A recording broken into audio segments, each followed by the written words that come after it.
আসসালামু আলাইকুম। আমি মুমিন ইসলাম। Realme GT মাস্টার এডিশন এই ফোনটির সমস্যা হচ্ছে ফোনটি অফ হয়ে যাওয়ার পরে আর অন হয়নি, মানে অন করাই যায়নি। তাহলে এই ফোনটি কি সমস্যা এবং কেন অন হচ্ছে না? এবং আরো একটি সমস্যা হচ্ছে চার্জে লাগানোর পর কোনো চার্জই নিচ্ছে না কিংবা চার্জ শো করছে না। সবগুলো আমরা দেখার চেষ্টা করব। ১ম এ আমি ব্যাটারির ভোল্টেজটি চেক করব, কারণ ব্যাটারির ভোল্টেজ যদি ডাউন থাকে তাহলে কিন্তু অনেক ফোনে চার্জ নিতে চায় না। এখানে যেটা পেলাম ব্যাটারির ভোল্টেজ একেবারে ডাউন 0 হয়ে রয়েছে। সেক্ষেত্রে আমি যে কাজটা করব সেটা হচ্ছে পাওয়ার সাপ্লাই দিয়ে কিছুক্ষণ হিট করার চেষ্টা করব এবং চার্জ দেওয়ার চেষ্টা করব। এরপর আমি আরো একবার ট্রাই করে দেখব যে আসলে ব্যাটারিতে কোনো ভোল্টেজ পাই কিনা। আমি কিছুক্ষণ ব্যাটারিটা হিট করে নিলাম। এটি যেহেতু একটি ডাবল সেলের ব্যাটারি, তাহলে অবশ্যই এখানে মিনিমাম 7.4 থেকে 7.5 ভোল্টেজ থাকা জরুরি। যাই হোক, যে ভোল্টেজটি পেলাম সেটা হচ্ছে 7.2 ভোল্ট এবং এই ভোল্টে আশা করি একটি ফোন অবশ্যই চার্জ নেবে। যেহেতু এই ফোনটি একটি ফাস্ট চার্জিং ফোন, সেক্ষেত্রে অবশ্যই চার্জ নেওয়াটা স্বাভাবিক। ফোনটি আমি একবার অন করার ট্রাই করব যে চার্জে ফোনটি অন হয় কিনা, এবং আমি সেই চেষ্টাটাই করতেছি। পাওয়ার সুইচ প্রেস করার পরে এখানে লোগো চলে আসছে। ফোনটি পুরোপুরি অন হয় কিনা সেই পর্যন্ত আমাকে একটু ওয়েট করতে হবে। ফোনটির ফার্স্ট লোগো আসলো, পুরোপুরি অন হওয়া পর্যন্ত অপেক্ষা করতে হবে। দেখুন, ফোনটি কিন্তু এখন অফ হয়ে গেছে, সেকেন্ড লোগো আসেই নাই। যেহেতু ফোনটির লোগো আসছিল তাহলে এখানে চার্জ দেওয়ার পর অবশ্যই ফোনটি চার্জ নেওয়ার কথা। কিন্তু ফোনটিতে কোনো চার্জ নিচ্ছে না। ফোনটির মাদারবোর্ড এখনো ইনটেক অবস্থায় রয়েছে। এখন পর্যন্ত মাদারবোর্ডে কোনো কাজই করা হয় নাই। স্বাভাবিকভাবে মনে হচ্ছে ফোনটির চার্জিং সমস্যা রয়েছে। এখন একবার iCharger-এর অ্যাম্পিয়ার দেখবো যে আসলে এখানে অ্যাম্পিয়ার নিচ্ছে কিনা। দেখুন, এখানে কোনো অ্যাম্পিয়ারই নিচ্ছে না। তার মানে বলা যাচ্ছে যে ফোনটিতে নো চার্জিং অথবা ফেক চার্জিং কোনো একটা প্রবলেম রয়েছে। ফোনটিতে যেহেতু এখন পর্যন্ত মাদারবোর্ডে কোনো কাজই করা হয় নাই, সেক্ষেত্রে আমি একেবারে লজিক বোর্ড থেকে কাজটি শুরু করব এবং দেখার চেষ্টা করব যে আসলে কোন জায়গা থেকে প্রবলেম আসতে পারে। ১ম এ আমি Revon একবার ভোল্টেজ চেক করে নিলাম। এখানে ঠিকঠাক ভোল্টেজ অর্থাৎ 5 ভোল্টেজ দেখাচ্ছে। তার মানে বলা যাচ্ছে যে আমাদের চার্জিং পিন এবং হচ্ছে Revon পর্যন্ত লাইনটা ওকে আছে। ব্যাটারি কানেক্টরে মাত্র 0.8 ভোল্টেজ শো করলো। এখানে মেক্সিমাম মোবাইলগুলোতে 2 ভোল্টেজ থেকে শুরু করে 4 ভোল্টেজ পর্যন্ত পাওয়া যায়। যাই হোক, ফোনটির মাদারবোর্ড যেহেতু একেবারে ইনটেক, এখন পর্যন্ত খোলাই হয়নি। সেক্ষেত্রে আমি লজিক বোর্ড থেকে কাজগুলো শুরু করব এবং ১ম এ চার্জিং পিনটা আরো ভালোভাবে দেখার চেষ্টা করব। কারণ হচ্ছে শুধুমাত্র ভোল্টেজ পেলেই অনেক ফোনে চার্জ হয় না। এটি একটি টাইপ সি পোর্ট এবং এই পোর্টে অনেক ডাটার লাইন রয়েছে। সেই লাইনগুলো যদি ঠিকভাবে কাজ না করে তাহলে কিন্তু স্লো চার্জ অথবা নো চার্জের মতন সমস্যা আসতে পারে। আমি সাববোর্ডটি আলাদা করে নিয়েছি।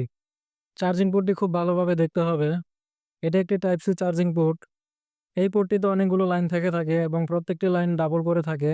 যার কারণে টাইপ বি পোর্ট থেকে টাইপ সি চার্জিং পোর্টগুলো অনেক বেশি টেকসই হয়। আমি যেটা দেখলাম সেটা হচ্ছে ভেতরে কিছু লাইন ড্যামেজের মতো দেখাচ্ছে। এখন যদি এমন হয় যে ডাটার লাইনগুলো ঠিকঠাকভাবে কানেকশন না আসে কিংবা কানেক্ট না পায়, তাহলেও কিন্তু এই ধরনের প্রবলেম আসতে পারে, স্লো চার্জিং আসতে পারে। সেক্ষেত্রে অনেক সময় বন্ধ অবস্থায় একটি ফোন কিন্তু চার্জ নেয় না, নাও নিতে পারে। তাই আমি ১ম এ সিদ্ধান্ত নিলাম এই চার্জিং পোর্টটি চেঞ্জ করে দিব। শক্ত আঠা দিয়ে পোর্টটির লাইনগুলো কভার করা হয়েছে। এখানে ধীরে, ধীরে হিট দিয়ে এই আঠাগুলো ১ম এ তুলে নিতে হবে। এরপর চার্জিং পোর্টটি ওঠাতে হবে। যদি এখানে ক্লিন না করে চার্জিং পোর্টটি উঠাতে চাই তাহলে এই পোর্টটি কিন্তু উঠবে না। তাছাড়া এমনও হতে পারে অতিরিক্ত হিটের কারণে বোর্ডের আশেপাশে ফলে যাওয়ার একটা চান্স থাকে। তাই ১ম এ আঠাগুলোকে ভালোভাবে ক্লিন করতে হবে। এরপর আমি এইখানে ১ম এ যে কাজটা করব সেটা হচ্ছে অল্প পরিমাণে পেস্ট দিয়ে নিব চারপাশে, যেন আমি অল্প হিটের মাধ্যমে এই চার্জিং পোর্টটি তুলতে পারি। একটি বোর্ডের মধ্যে আপনি যত বেশি কম হিট দিয়ে কাজ করবেন ততই কিন্তু সেই বোর্ডটি ভালো থাকবে এবং বোর্ডটি টিকবে। সেক্ষেত্রে এই ধরনের ট্রিক্স যদি এপ্লাই করেন, ১ম এ কিছু রান খাইয়ে নেন, তাহলে অল্প হিট দিয়ে এই চার্জিং বোর্ড সহ বোর্ডের অন্যান্য যে কম্পোনেন্ট গুলো থাকে, এমনকি এসেনশিয়াল যে থাকে, সেগুলোও কিন্তু খুব সহজেই রিমুভ করা পসিবল। যাই হোক, আমি স্মুথলি খুব সুন্দরভাবে চার্জিং পোর্টটি উঠিয়ে ফেলেছি। এবার এখানে যে আঠাগুলো রয়েছে সেগুলো অল্প, অল্প করে হিট দিয়ে আরেকটু ভালোভাবে ক্লিন করে দিতে হবে। সবশেষে সোল্ডার উইক দিয়ে সুন্দরভাবে লাইনগুলোকে ক্লিন করে দিতে হবে যেন লাইনগুলো সমান থাকে। যদি এখানে এই লাইনগুলো সমান করা না হয় তাহলে পিন বসানোর সময় এই লাইনগুলো ভেতর থেকে শর্ট হয়ে যাওয়ার একটা চান্স আছে। সেই কারণে লাইনগুলোকে সমান করে দিলাম। এখানে একটি বিষয় লক্ষ্য করুন, ১ম ২ জোড়া লাইন এবং শেষের ২ জোড়া লাইন কিন্তু শর্ট হয়ে গেছে। এ ধরনের শর্ট হলে ভয় পাওয়ার কিছু নেই, কারণ এই ২ টি লাইন একই লাইন, ঠিক আছে? ১ম এবং শেষের ২ টি লাইন হচ্ছে গ্রাউন্ড লাইন এবং ২য় এবং শেষের ২য় ২ টি লাইন হচ্ছে পজিটিভ লাইন। এখন আমি নতুন একটি চার্জিং পোর্ট এখানে নিয়ে নিয়েছি সেম সাইজের সেম মডেলের। সেই চার্জিং বোর্ডটাকে একটু প্রিপেয়ার করে নিব বসানোর জন্য। সবসময় আমি যে কাজটি করে থাকি সেটা হচ্ছে প্রত্যেকটি চার্জিং পোর্ট এভাবে করে সোল্ডার করে নিয়ে থাকি। এভাবে করলে একটি সুবিধা পাওয়া যায়, পোর্টের লাইনগুলো বোর্ডের লাইনের সাথে খুব সুন্দরভাবে কানেকশন পেয়ে যায় এবং হচ্ছে যেভাবে করে একটি আইসি লাগাইলে কানেকশন পেয়ে যায়, ঠিক সেভাবে করে কিন্তু বোর্ডের সাথে কানেকশন পেয়ে যায়। সেজন্য আমি প্রত্যেকবার এই কাজটাই করে থাকি। তো আমাদের চার্জিং পোর্টটি একেবারেই প্রস্তুত আছে বসানোর জন্য।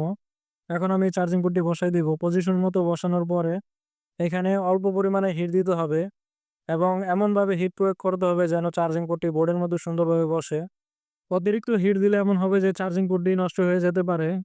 সেক্ষেত্রে এটা হচ্ছে হ্যান্ড স্কিলের বিষয়। আপনি যখন প্র্যাকটিস করবেন তখন আপনার এটা আয়ত্তে চলে আসবে যে আসলে কিভাবে হিট দিলে এটা সুন্দরভাবে বসবে। দেখুন আমি জাস্ট অল্প হিটে চার্জিং পোর্টটি বসিয়ে নিলাম। এই ফাঁকে একটি কথা বলে রাখি, আমার লোকেশন হচ্ছে Konapara shopping complex, Konapara stand, যাত্রাবাড়িতে। সো যারা যাত্রাবাড়ি এবং ডেমরা এরিয়াতে থাকেন তারা চাইলে সরাসরি আমার শপে চলে আসতে পারবেন। এখন আমি খুব ভালোভাবে পিনগুলো ঝালাই করে নিচ্ছি। এখানে লাইনগুলো শর্ট হয়ে গেছে। শর্ট হয়ে গেলেও কোনো সমস্যা নাই। সেই লাইনগুলোকে আমরা সুন্দরভাবে এভাবে সোল্ডার উইথ দিয়ে আলাদা করে দিতে পারব। এভাবে খুব সুন্দরভাবে প্রত্যেকটি type C charging port change করা সম্ভব। বর্তমানে অনেকেই টাইপ সি পোর্ট চেঞ্জ না করে সরাসরি লজিকটি চেঞ্জ করে দিয়ে থাকেন। সেই কাজটিও করা যায়। তবে চাইলে আপনি চার্জিং পোর্টগুলো কিন্তু চেঞ্জ করতে পারেন। তবে এইখানে বিশেষভাবে সতর্ক থাকতে হয় যেহেতু এসএমডি মাইক থেকে থাকে এই বোর্ডে। সেক্ষেত্রে সেই মাইকগুলো নষ্ট হওয়ার চান্স থাকে। সেজন্য যে কাজটি করা যায় সেটা হচ্ছে এরকম হিট সিঙ্ক পেপার দিয়ে কিন্তু এভাবে ঢেকে নেওয়া যায়। যে কাজটা আমি অলরেডি করেছি। তাছাড়া আপনার হিট দেওয়াটা যদি আয়ত্ত চলে আসে, কি পরিমাণ হিট দিলে পড়তে উঠবে বা বসবে, সেটা বুঝতে পারলে কখনোই আপনার হাতে মাইকগুলো নষ্ট হবে না। যাই হোক আমার কাজ প্রায় কমপ্লিট। এবার আমি এখানে খুব সুন্দরভাবে ক্লিন করে নিব। কাজ করার সময় যত সুন্দরভাবে আপনি ক্লিন করবেন এবং পরিষ্কার রাখবেন ততই কিন্তু আপনার কাজটি অনেক বেশি সুন্দর হবে। এখানে রাবারের যে প্রোটেকশনটা ছিল সেটাও আমি এখানে লাগিয়ে দিচ্ছি সুন্দরভাবে। এখন আমাদের বোর্ডটিকে চেক করে দেখার পালা। সেজন্য আমি বোর্ডটিকে মাদারবোর্ডের সাথে কানেকশন করছি। এখন পর্যন্ত আমাদের চার্জিং পোর্টটি যে 100% ওকে আছে সেটা তো আমরা কনফার্ম হয়ে গেলাম কারণ আমরা একটা নতুন পোর্ট এখানে বসায় দিছি। এরপর আমরা দেখব যে আসলে কাজটি আমাদের কমপ্লিট হয় কিনা। যদি ফোনটি ওকে হয়ে যায় তাহলে তো খুবই ভালো আলহামদুলিল্লাহ। আর যদি ফোনটি ওকে না হয় সেক্ষেত্রে কিন্তু আমাদের মাদারবোর্ডেই কাজ করতে হবে, আর কোনো উপায় নাই। দেখুন চার্জিং কানেকশন দেওয়া শেষ কিন্তু মনে হচ্ছে কোনো লোড নিচ্ছে না এম্পিয়ারের। এছাড়া স্ক্রিনে কোনো কিছু আসেই নাই। তার মানে হচ্ছে এখনো কিন্তু চার্জিং প্রবলেমটি রয়ে গেছে।